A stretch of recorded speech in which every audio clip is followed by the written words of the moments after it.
Minnesota Vikings quarterback Sam Darnold an MVP candidate? Not really, but Jared Goff is, and you could argue that Sam Darnold's played better than Jared Goff based on both the eye test and the metrics. So what's the difference?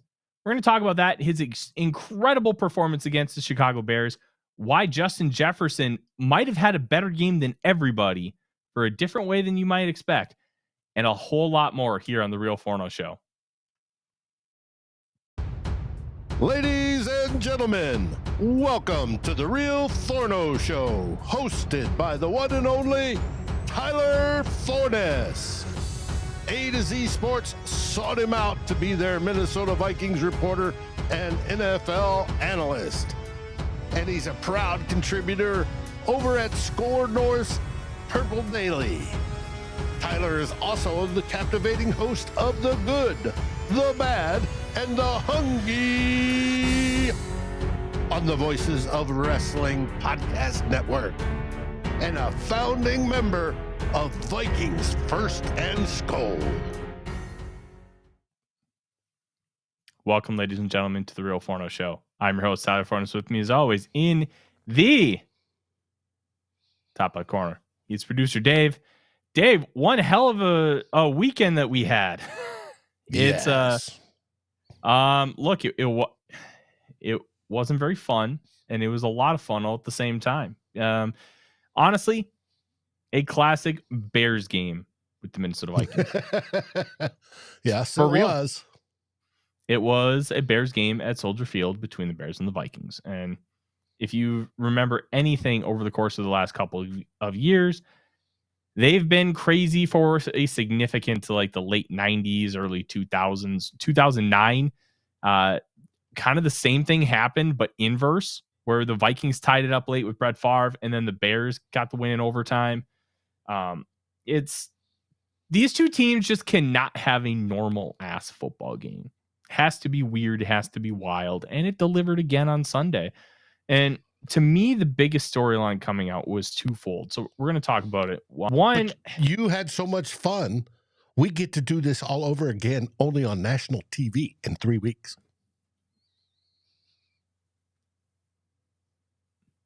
what? Dave, I didn't hear anything you just said. All I heard was some audio goof, and then you just completely stopped. I don't know if it's an internet thing. I don't know if it's a connection thing or what, but I didn't hear.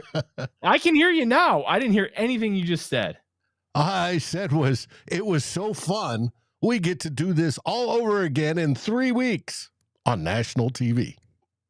Oh boy, what could possibly go wrong? Dave, did you ever own a Sega Genesis? I did. Did you ever have the game Bubsy? No, not that I can remember. Okay.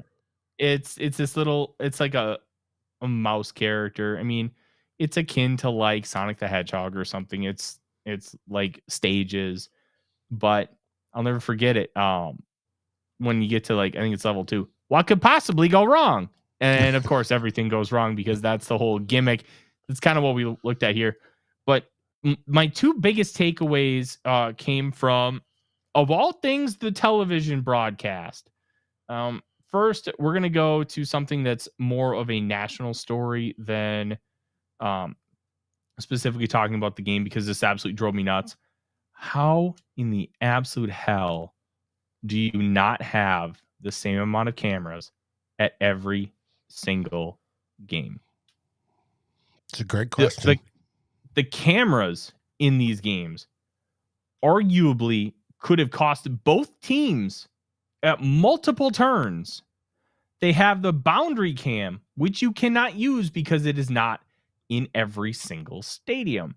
Now, the boundary cam I can kind of understand depending on logistics, because it's not like a basketball arenas where they're all kind of shaped the same. With football stadiums, they're all shaped differently. Like, and especially when you look at like college stadiums, like you have the horseshoe, Columbus, where one side is flat and then it's literally just a horseshoe like bowl to finish it out. Like US Bank Stadium has a unique design because it's built like a damn Viking ship. Like, because of that, I can kind of understand, hey, we don't have a boundary cam in every stadium. Fair enough. But why aren't you like, if you're using it, if you have it, you should be able to use it.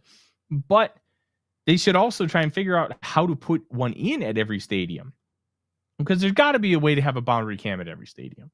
Even if logistics are different, even if architecture is different, there's got to be a way to do it. Plus, I guarantee you there's ways to have pylon cams at every stadium. But guess what? They're only used during prime time. And when you go to a normal game versus a primetime game, one thing you'll notice at a primetime game is you have that guy on that giant ass cart where like it's up, like a guy's like sitting on it's like a little cherry picker. Like Burger McFarlane used to do. Yeah. Let me tell you, I remember sitting 7th row when the Vikings took on the Saints in 2018. They ended up losing that game 30-20, but that cherry picker was like right in front of us consistently. I'm like, oh, I just want to see the game. I don't care about this thing. Well, they have it because it's a primetime game. Why aren't we giving the same amount of resources to non-primetime games? Why is it that non-primetime games, which could end up being humongous deciders when it comes to the end of the season, treated with the same amount of respect as far as technology? We're not talking about, oh, you have the better announcers. Oh, you have the better time slot. Oh, you get more money for those commercials. That's sure. But Jose at most, just said, didn't they say something along the lines of it being an ethics concern? That's why they don't use the boundary cam. Right. But that has nothing to do with putting the same amount of cameras in every stadium for every game. And you know what? If it's your broadcast partners don't want to spend the money, guess what? You sign the contract, make them spend the money. They're giving you billions of dollars for your television product. And guess what? It is looking subpar. What happens if some of the borderline calls that could have used extra camera angles happened to the Chiefs? And then the Chiefs lost home field advantage because they lost that football game because of those calls. Like, these are the kind of hypotheticals you need to think about. It's mind-boggling that they don't have the same amount of cameras in every single game, in every single stadium, no matter what the broadcast. I don't care if it's the 5th game on Fox at noon on a Sunday, or if it's Monday Night Football, second to last week of the year, and it could potentially decide a division. You can't be doing this. You have to have equality. And there's a difference, and I mentioned this on our postgame show. There's a difference between equality and equity. Like, equality is, I want everything to be completely equal. Equity is, I want to be given this equal opportunities. I want to have actually backwards. Did I get it backward? Yeah. Or equality is the ability to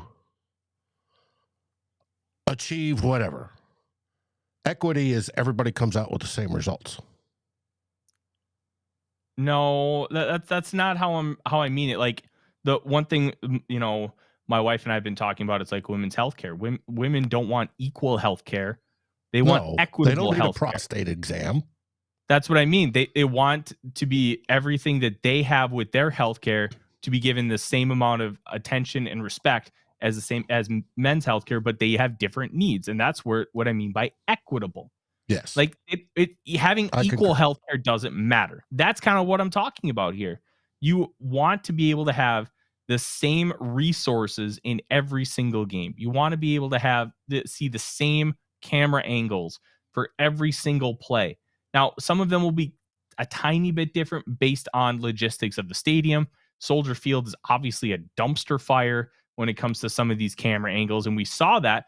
And you could have had way more camera angles if you had just been equitable as far as making sure they have the same ones there as they're going to have at SoFi Stadium tonight when it's the Ravens taking on the Chargers on Monday Night Football.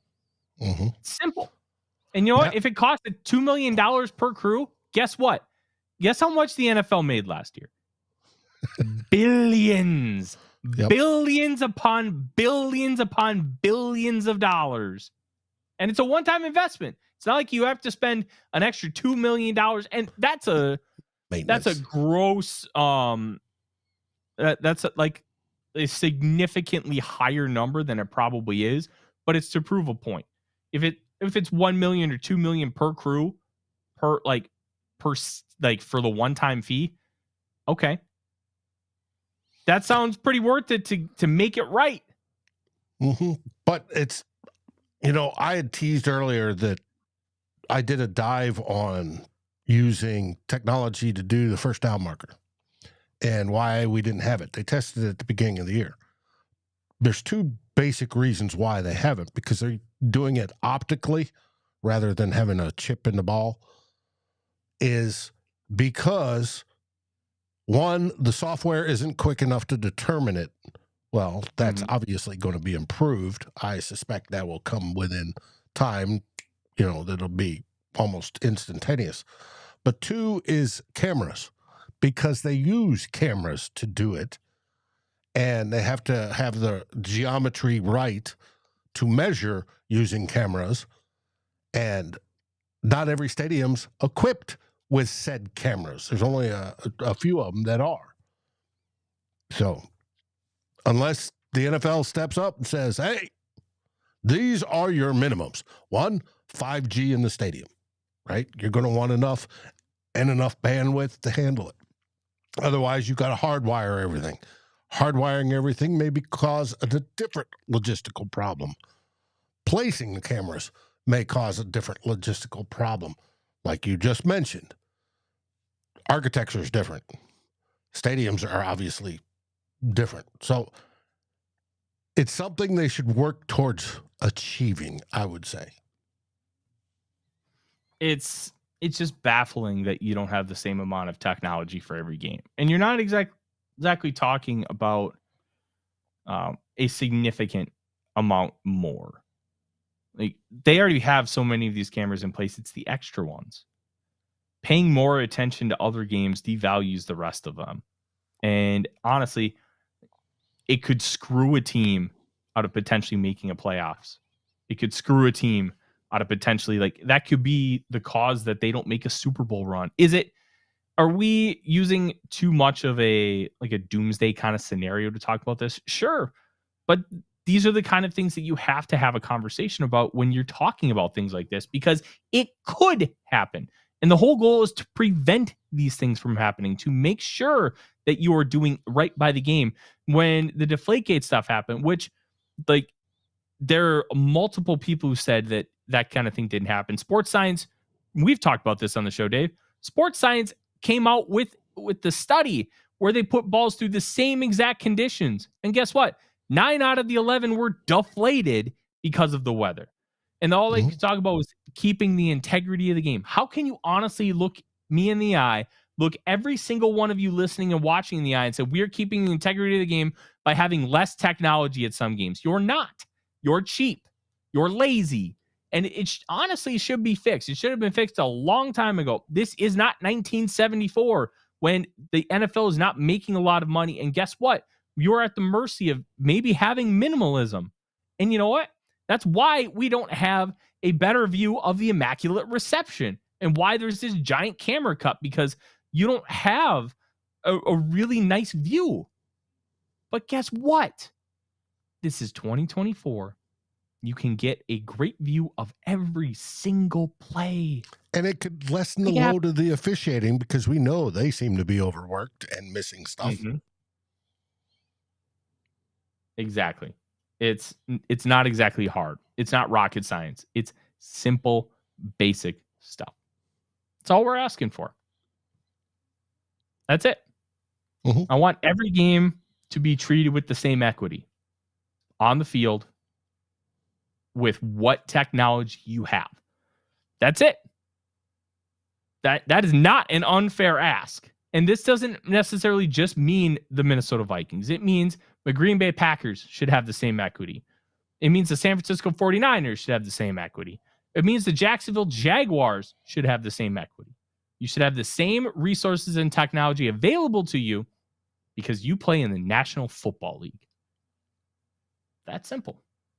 And it's really disappointing that manifested again. But that's just kind of the way it is at this point. The other aspect of the broadcast that really pissed me off, Dave. But they made the right call on the Edison deal. He did not step out. They did. It could have been way easier. That and the Keenan Allen almost catch. Mm-hmm.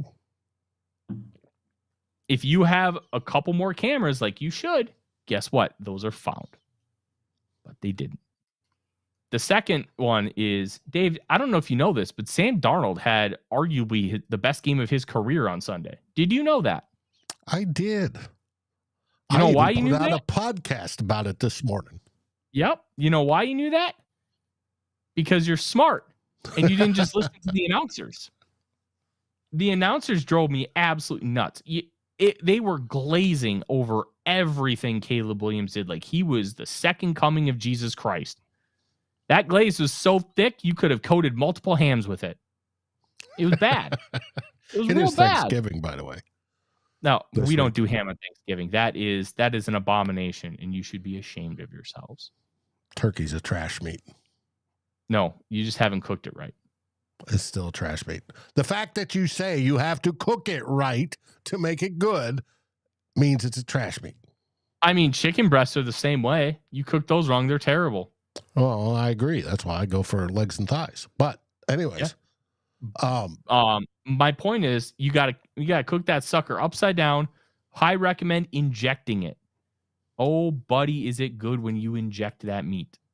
Like a melted compound butter or a marinade, some bacon underneath the skin. Ooh, buddy. Awesome stuff. But anyways, I digress. Let's get back to football. Yeah. Well, actually, turkey is football. I mean, we all know the turducken, Dave. But big thing here, you would have never known Sam Darnold played really well because all they could do was keep talking about Caleb Williams, Caleb Williams, Caleb Williams, Caleb Williams. Who cares?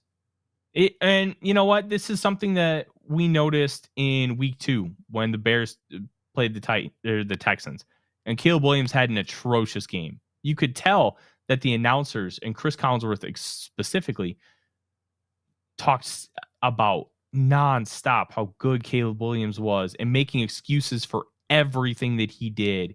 And it was obvious that they had a narrative and they're doing everything they could to prove or disprove the narrative. No, that is not your job as an announcer. Your job as the announcer is to call it objectively and then hype people up based on the play on the field, not because you have an objective. And it felt like it was an objective. It felt like it was biased commentary, which, you know what? If it's good commentary, bias is whatever. Because you know what? Some people are just going to inherently have bias. I know Wild fans got really mad when Eddie Olchuk would call Wild Blackhawks games. The dude played for the Blackhawks for like a decade. He's going to be biased. You just got to deal with it. Like there's just an inherent love for him. Brady is probably going to have a little bit of bias when he calls Patriots games. Like part of that is just ingrained in the business. It is what it is. What drives me nuts is a complete lack of understanding that, hey, there are some great storylines going on in the Minnesota side of the football. Nobody knew, but CJ Ham's grandpa died that morning. Thank goodness that CJ was there and was able to hang out with his grandpa the night before. What an incredible unintentional blessing that was. Mm-hmm. Like, all our condolences go to CJ and his family, but the fact that he was there and he got to spend time with him in that kind of circumstance is exponentially cool. Like, death isn't cool, but just little things like that kind of blessing is incredibly cool. And I'm so happy that he got to experience that. God took the schedule into effect. Mm-hmm. Yes, he did. And you would have never known that, hey, Jordan Addison was having this career game because they barely mentioned him. David Questenberry had to come in for Cam Robinson. And then Sam Darnold was lights out after the ankle injury. Just incredibly frustrating that very little of that was talked about or mentioned or just completely pushed aside. Oh, because Caleb Williams on first overall and he makes throws like Patrick Mahomes. It's annoying. It's frustrating. And man, I got to tell you, it's just disheartening because the narratives surrounding Sam Darnold, which we're gonna talk about quite a bit today, are archaic, frustrating, not taking current information into effect. Guess what? Sam Darnold is a good quarterback now. You know this because you guys come here and we tell you consistently. Sam Darnold's just good now. And we have 11 game sample size to say that, yeah, he's just good. He's just good. There's no ifs, ands, or buts about it. Connor Orr of Sports Illustrated with the last power ranking said it best. He played really well initially. They got a bunch of tape. He came back down to earth a little bit. Now he's coming out on the other side of it because he's adapted and adjusted to how defenses are playing him and the Minnesota Vikings. That's what good quarterbacks do. They figure it out by adapting and adjusting. Exactly what Darnold's doing. And he's played the best 2 games, arguably, of his career the last 2 weeks. 5 big-time throws against the Bears. He was nails. He was whipping the ball down the field. He was attacking consistently, vertically, taking easy buttons, which he had not been doing before. Being accurate for the most part. That first drive in overtime, the first play, sack. They were trying to get an explosive. Guess what? Converted the 3rd down. 1st and 15, convert it. Then 1st and 20, convert that in 2 plays. And then that throw to TJ Hawkinson where they got Justin Jefferson crossing almost like a scissors kind of concept where Jefferson's running a dig, Hawkinson's running the deep corner route. Hawkinson's wide open, sets up the game-winning field goal. Boom. Nobody on the broadcast wanted to talk about the fact that Sam Darnold threw 90 yards on that final drive. And it just incredibly disheartening that not a single iota of attention was paid to the Vikings. It felt like a Bears preseason game with how that game was called. And look, the Bears are an up-and-coming football team. Caleb Williams looks like he can be a legit star in the National Football League. But the Vikings are 9-2. And for them to be cast aside like that is just, I'm just baffled by it. Just baffled. Not even an attempt to talk about the team. Not even an attempt to say, hey, these guys are good. They're playing really good football. It just sucks, man. Like, we deserve better. You guys should be giving us better. Like, I know there's always this us against the world mentality with fan bases, and there's this bias against the Vikings. Well, if this was happening with the New York Giants, all they would be doing is talking about Sam Darnold and Sam Darnold this. He's the second coming of Geno Smith. He is finally figured out. He's a franchise quarterback. But because he plays in Minnesota, nobody gives a shit. And it's incredibly annoying and frustrating because you know what? This is the National Football League. The Vikings are one of the best traveling fan bases around. They've got fans everywhere. They made Tennessee feel like a home game. They made Jacksonville feel like a home game. They made the game against the Rams feel like a home game. When are we going to start giving them the proper respect? It won't happen. I'm still, you know what? I know it's not going to happen, Dave, but you know what? I'm 61 years old. It hasn't happened in my lifetime that I remember. And we went to 4 Super Bowls when I was a kid. So, they had probably the respect then, but we're technically a small town team, small market size, even though we have fans everywhere. But we have been cursed, if you want to call it that, and you give the Giants, if the Giants are having a great season, they're doing fantastic. They're in New York, right? Chicago obviously got flowers this week because they have the savior, Caleb Williams, and he gets, as you put it, glazed over or glazed all weekend long. And he did play well. I enjoyed watching him. I was surprised. There was you'll get stuff out, not so much in LA anymore because they've alienated most of their fans. But there are big teams. Dallas, here in Texas, owns the state. Houston could squawk all they want, but Dallas owns the state. It's all sorts of stuff, and it's going to be that way until they start winning Super Bowls. And you got to learn to live with it. That's life. Life isn't fair. Fair only comes once a month or once a year. I'll say this. It'll never happen. I know it's not going to happen, but I'm still going to speak out about it because just ignoring it is bad. Don't ignore it. Challenge it. Call them out on it. And that doesn't just go for, hey, they had a poor broadcast. It goes for everything. Like don't just sit back on the sidelines and just let it happen. Speak up. So that's what I'm going to do. I'm going to speak up. This is a bunch of crap and it needs to be fixed. Now let's talk about the good part, Darnold. I'm trying not to swear. What a game. What a game on Sunday. You know what? He started 11-21, finished 22-34, and was dominant after that foot injury. Dominant. Just throwing the ball down the field, making calculated decisions. Incredible poise in the pocket. This does not feel like the guy who was drafted 3rd overall and flamed out of 2 organizations. This feels like what J.J. McCarthy could be 2 years in. You know what I mean? Like, this doesn't feel like a guy who's 27 years old. This feels like a guy who's finally figuring it out, and he's going to be a really good quarterback. That's why I keep saying, look, it's a non-zero chance he stays. It's going to be non-zero until he leaves because he's playing that good of football. This team has really bought into him, and none of this is a diss on McCarthy. None of it is.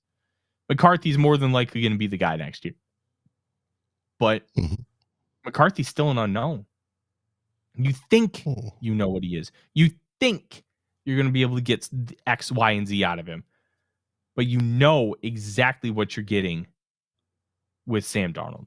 You know exactly how you're going to get, what you're going to get from week in and week out. And he's figuring it out. He's figuring out how to take the easy buttons, check downs. He's figuring out, hey, some people kept talking about, like, all he would do is force it to Jefferson. I'm like, that's not exactly how he played. He would want to take the deep shots, but he wasn't just trying to, like, force the ball into Jefferson. Jefferson has, like, he did a few weeks ago. Yeah, I didn't see it as forcing. That's, like, here's the thing. With Jefferson, if he's a little bit covered, he's still open. So right, but it was triple teamed, and you'd see Jordan Addison rushing open. We had that time period where Jordan Addison's dad was getting up and squawking about it. There was that time. But here's the thing. That's an uninformed take. And let me kind of explain why. It does not matter if Jordan Addison is open if Jefferson's the first read and he's also open. Addison does not matter. Right. And that, to me, I agree. It's a public perception thing. Like, if Jefferson's open, you throw to him. That's not forcing it. That's like, hey, the guy's open, even if he's half open. For Jefferson, that's open. And it's kind of the same thing with Randy Moss. If you can get the ball to him, you just get the ball to your best player. And so I never bought into this idea that we were forcing him the football, that Sam Darnold was only trying to throw him the ball. Like the Addison thing, I don't care if Addison's open. If Jefferson's first in the progression, he's open, nothing else matters. It's like, oh, sick, Addison's open. That's going to bode well for us later when we do X, Y, and Z. I can trust him to get open on more stuff. But in a singular play, nothing matters if your first read is open and you hit it, because that's the whole point of the play. So I've never bought into this idea that Darnold was forcing the ball to him. And now he's willing to take the 8-yard check down, which he was not willing to do 2 weeks ago, which we talked about on this program. Hey, he's got to be willing to just take the easy button, take the check down, live to fight another day. It's not like you coaching. It's not like you. Well, coaching does so much. It's a mindset thing too. Darnold wants to find the explosive. I think that's one of the reasons why Kevin O'Connell loves him, because he's always looking for those explosives. He's always looking to be able to attack down the field. Now he's like, oh, the explosive's not there. I can get Aaron Jones for 10 yards. Sick. Let's do it. And boom. And kind of looking at how Darnold is playing versus how another quarterback in the division is playing, Jared Goff. And I have to ask myself, why isn't Sam Darnold an MVP candidate, but Jared Goff is? Now, I want to be clear. I don't think Sam Darnold is a true MVP candidate anymore. I don't. But the whole point is, I don't think that Jared Goff should be either. This came from this is from Will Ragitz's piece that he wrote after mine, right? Yes. Which I also thought was funny that I wrote it last night right before I went to bed, dropped it this morning. Oh, somebody else has a piece. Big thing here is, like, I don't think Jared Goff is like a screen merchant or anything like that. But it's evident when you look at some of the numbers, which aren't here. Jared Goff is 8th in percentage of yards after the catch in the NFL. Sam Darnold is 37th out of 40 qualifying quarterbacks. Air yards, which I find more than yards per attempt. Yards per attempt has so much to do with outlying factors, like yards after the catch. Air yards, Sam Darnold, 9.0 air yards per attempt. He is throwing the ball down the field. That's 4th in the National Football League. Jared Goff, 6.6 yards per attempt, 27th in the National Football League. Big time throws. This was before I got the PFF grades from today. Goff had 9, 23rd in the league. Darnold had 17, 7th in the league. When you're talking about MVP, most valuable player, there's more than just numbers that go into it. And then if you want to take a look at, because I like to look at things in neutral situations, Dave, those underlying metrics, success rate in neutral situations, 10 to 90% win probability. Darnold, 2nd in the league, 53.4%. Goff, 8th, 51.1. EPA, Darnold, 0.225, 5th in the NFL. Goff, 0.163, 11th in the NFL. Why is Darnold not being talked about? I can tell you why. It's twofold. One, the Lions are the darling of the National Football League. And when it comes to awards like this, preseason narratives matter. They matter a lot. They matter for the Heisman Trophy. They matter for most valuable player. They matter for all pro and Pro Bowl selections. There's a level of expectation that is placed upon you that people are going to have in their minds that's going to be hard to either disprove or like have somebody get ahead of. Well, when you look at this Lions team, who's really the most valuable player? And I can tell you, Jared Goff is a facilitator, and that's not an insult. Like an MVP is supposed to elevate all the talent around him. He's supposed to be able to take over. The most important parts of that offense, the offensive line, the running game, Ben Johnson, then Jared Goff. Like, Goff isn't a top 3 most important piece of that offense, in my opinion. That's not an insult to him. He's perfect for what the Lions do. You want to talk about him as offensive player of the year, being that facilitator and keeping that engine moving and humming at a high level, I'm all for it. But for him to be the most valuable player over somebody like Josh Allen, Lamar Jackson, Saquon Barkley, no, absolutely not. Jared Goff should not be an MVP candidate in that same vein because he's just not asked to do things that an MVP should do. And how much of that is on him? You know what? I think you can have that conversation akin to what we talked about with JJ McCarthy coming out. Well, is it his fault his teams were up, so he only played in 7 fourth quarters? No, but it provides a variable that you can't solve. And because of that variable, it makes things a little bit more difficult when you're having a conversation about most valuable player. I just don't think Darnold is a viable candidate. And he is 3rd in the betting markets. When I looked last night at DraftKings, plus 600. I don't see anywhere other than offensive success and team record that would say that Jared Goff is an MVP candidate. And to be fair, I don't think Darnold is one either. But you could argue that Darnold has played better than Jared Goff. You could make that argument. I think Goff's been more consistent this year, whereas Darnold has improved. We've seen it from. I think if you want to talk about the dip and now. if you want to talk about week in and out consistency, I can give you that. But on an overall level, I think Darnold has had just as good of a season, if not slightly better, especially when you talk about what they are asked to do. And I think Jared Goff is asked to be a facilitator. Darnold is asked to be a creator. And Freedom Thinker 1984 says, only way Vikings will get their flowers is if they can beat the Lions when it matters. Sure. You know what? That's fine. I don't disagree with that. But there's this notion that Goff is an MVP candidate. He's just not. He isn't. He shouldn't be. And you know what? So I'm going to say quarterback weighted. So that's why fine. You get so many quarterbacks. I wouldn't even consider him a top 3 most valuable player. I would put Joe Burrow ahead of Jared Goff, because the only reason why the Bengals are even coming close to winning any football game is because of Joe Burrow. You take that guy out, that team is in 4-7. They're like 0-11.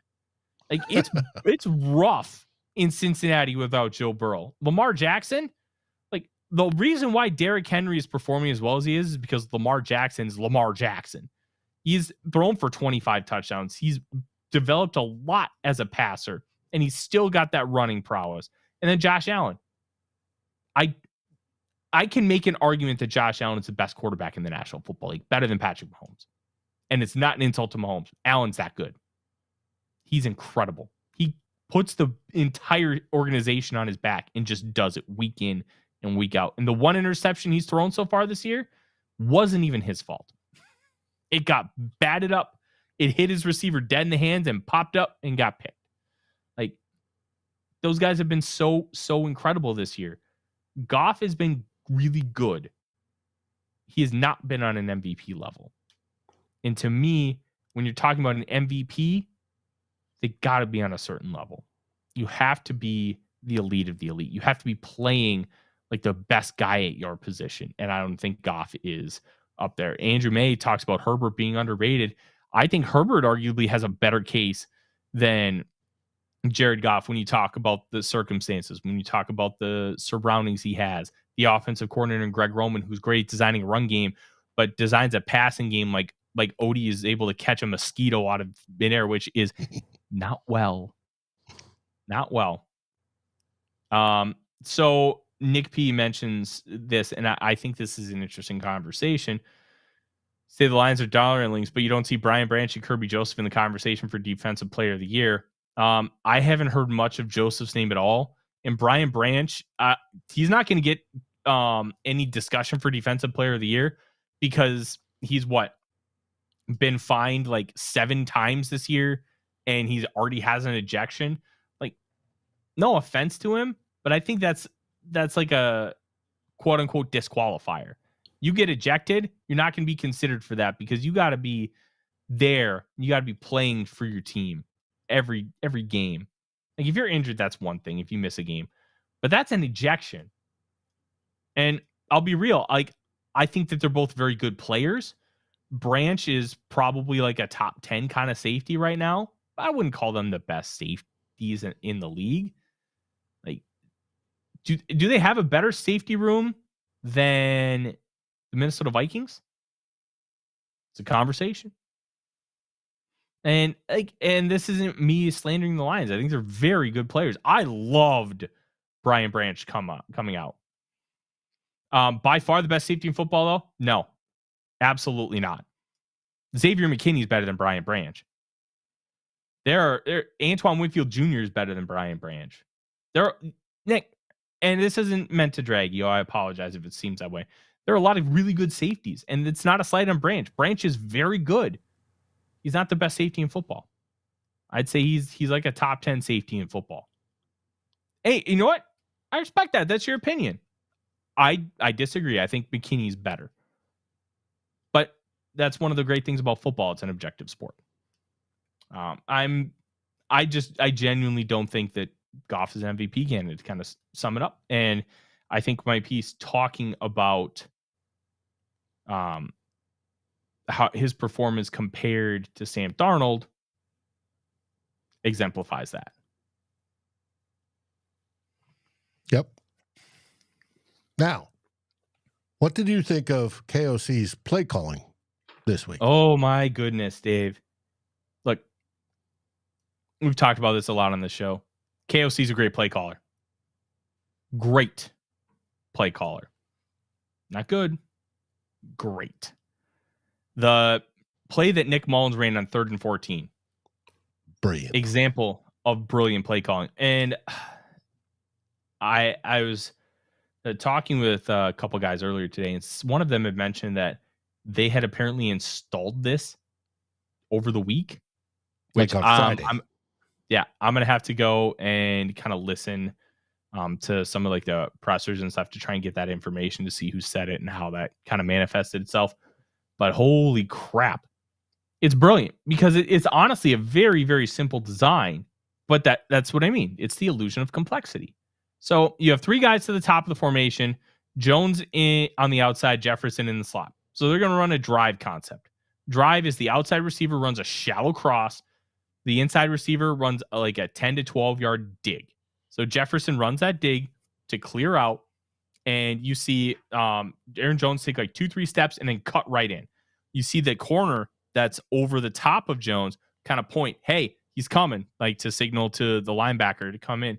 But the linebacker is kind of right in the spot where Jefferson is, so he doesn't really want to move. And they throw it to Jones. The key here and why it's so brilliant is you have the other 3 receivers on the far side running vertical routes. And they have to have head over toes, and they have to go. And they have to sell that they're running vertical, because if they don't, those guys are going to crash. So they sell that they're running vertical, and then when the ball's out of Mullins' hands, then they start blocking, and then it just becomes a zone run for Jones. Easy peasy, money. And it's just great. It's great. I loved it. Like, that kind of stuff happens all the time. A couple questions that we have in the chat. Dylan asks, why does the Vikings offense disappear for quarters and halves at a time? With all the pieces, weapons, I think KO is the problem. I think KO at times can kind of just want explosives a little bit too much. But I also think some of that is the quarterback. There are options to take the check down, and we weren't seeing that. We weren't seeing that against the Lions. We weren't seeing that against the Rams. Well, guess what? We've seen it the last couple of weeks. It looks pretty damn good.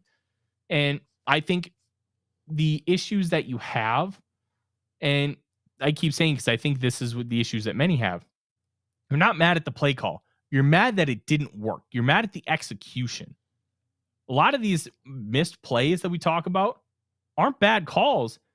The players just screw it up. Jared Mayo had an interesting comment after the game this past Sunday. Once they get, like, I'm paraphrasing because I don't think I have the right word, but I have the idea behind it. Once they get past the white line, there's nothing I can do for them.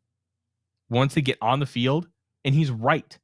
It's kind of weird that a head coach would say that, but when a head coach was a first-round draft pick and a Pro Bowl player for years, you take a little bit of credence with that. You take that, not with a grain of salt, but with a grain of truth. Because he's right. You can coach and coach and coach and help these guys out as much as you possibly can. But at the end of the day, once they get on the field, it's on them. They need to do it. They need to execute properly. They need to do X, Y, and Z. You can put a little bit of that onus on coaching, but if you've given them all the tools and they screw it up, how much of that is really on the coaches? How much of that is on KOC's play calling versus, David Questenberry blows a block and it completely destroys the play, but Addison's streaking wide open. Those are the things that we're mad about. We're mad about the players making mistakes, not what the play call is. And I think that is the biggest discrepancy between people that think Kevin O'Connell is the problem and people like myself who think Kevin O'Connell is a fantastic play caller, but we need to tighten up the execution. Now, I think there's a sweet spot between brilliant play calling and the proper execution, because not every player will execute to his best. It's impossible every single play. So you've got to, if you get overcomplicated on the play calling, even though it may be genius, and the players aren't making it happen, then you need to dial it back, simplify. And if players aren't executing, you need to bring them up to where that they're at least doing it at the simplified and then step it up. But you need to keep it in that green area, of where everybody's executing perfectly, whether it be the coach, whether it be the player, everybody, you need to keep it in the green zone. It's like running an engine and getting max horsepower, right? You can rev it up and go in red, blow that sucker up, or you can run it and just putz it at idle, but you're going to get the best performance at a certain range, 4,500 RPM or whatever the engine calls for. That's where they need to place it. And that's partially on the coach. He needs to be able to sense that and bring it into that range so that they're operating at maximum efficiency is the easiest way to put it, with maximum production. Mm-hmm. And that's not easy. It takes skill. No. And I think you've seen a lot of improvement in those areas from O'Connell from when he first got here, when he was really like a second-time play caller versus now, where he's really got enough under his belt. Josue does ask kind of about the 4th and 1 play call. It says his biggest head scratcher was the 4th and 1 when he went pass instead of QB sneak, especially when it had been so successful. I liked the pass play call. And if it weren't for an elite play by Kyler Gordon, it works. It's a simple play. It's just they're basically running wide choice, and they're just trying to get TJ Hawkins in the soft spot in the zone, a play that they've run in various forms, dozens and dozens and dozens of times, and it's worked nearly every time. And I love the play call. Mm-hmm. Kyler Gordon makes a great play, gets his fingers on the ball, and they miss the catch. But you also have to mix it up a little bit. We're not the Philadelphia Eagles where you're going to run a tush push every time and it's going to work. You have to be willing to mix it up. And I thought that they did a really good job of mixing it up, and I liked it. Just because it didn't work doesn't mean it wasn't a good idea. That's kind of the way I look at it. And it didn't work because Kyler Gordon made an elite football play. You're not going to have that elite football play on every one of those. So I can understand the frustration. I think frustration is warranted. Hey, maybe we should have just run the ball. But like that play call was literally 1 inch from working. And I'm okay with that. Process over results. Process of good play calls will eventually swing in your favor more often than not versus one isolated incident. Right. Scottish Bears making his appearance, and Scottish, we're not going to beat on you. It was a good game. And I even complimented your savior, Caleb Williams, who had impressed me on a lot of things this weekend. It was a good, entertaining, though heart palpitating game. And we get to do it all over again in 3 weeks. Mm-hmm. It's going to be fun. And don't worry, Scottish Bear, we'll have plenty more for you in a couple of weeks. I'm thinking we may give you an early Christmas present of a nice big L. I hope that's okay, and it'll be from me and Dave. That'll be our show here tonight, guys. Thank you so much for joining us. If you're listening on audio, thank you. Like, comment, subscribe, do all the fun things. If you're on YouTube, make sure you ring the bell. Like and subscribe as well. We greatly appreciate every single one of you for joining us. Appreciate you guys in the comments section. We'll be back on Wednesday. Maybe a little bit of turkey talk so I can convince Dave that it is actually a good meat. You just got to have enough butter and enough flavor. And you can't cook it like an idiot. And you can get yourself a wonderful bird. Until then, thank you guys so much for joining.